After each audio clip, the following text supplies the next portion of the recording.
সরাসরি বিচ্ছিন্নতার আহ্বান।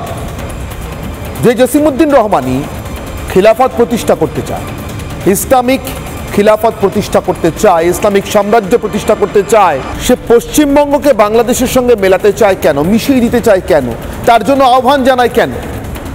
তাহলে কি পশ্চিমবঙ্গের বর্তমান শাসক যেভাবে রাজ্য চালাচ্ছেন বা চালান, তার সঙ্গে জসিমউদ্দিন রহমানির খিলাফতের স্বপ্ন বা স্বপ্ন পূরণের কোনো যোগ আছে?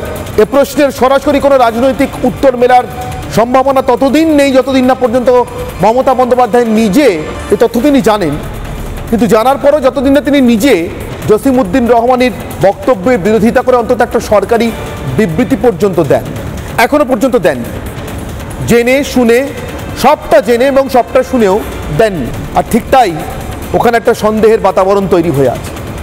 আর এর পাশাপাশি কি ঘটেছে, এই জসিমউদ্দিন রহমানি এসে মুর্শিদাবাদের খারিজি মাদ্রাসায় পড়িয়ে এমন কিছু জঙ্গি তৈরি করে গেছে যাদেরকে অন্য রাজ্যের এসটিএফ এ রাজ্যে এসে গ্রেফতার করেছে, কাশ্মীর থেকে গ্রেফতার করেছে, আসাম থেকে গ্রেফতার করেছে এবং তাদের কাছ থেকে লিড পেয়ে এ রাজ্যের এসটিএফও সক্রিয় হয়ে কয়েকজনকে গ্রেফতার করেছে। আর প্রমাণ হয়ে গিয়েছে ওপার বাংলার জসিমউদ্দিন রহমানিদের সঙ্গে এপার বাংলায় খারিজি মাদ্রাসা থেকে মগজ ধোলাই করে জঙ্গি সংগ্রহ করা জঙ্গি নেটওয়ার্কের জঙ্গি কারবারিদের প্রত্যক্ষ যোগাযোগ।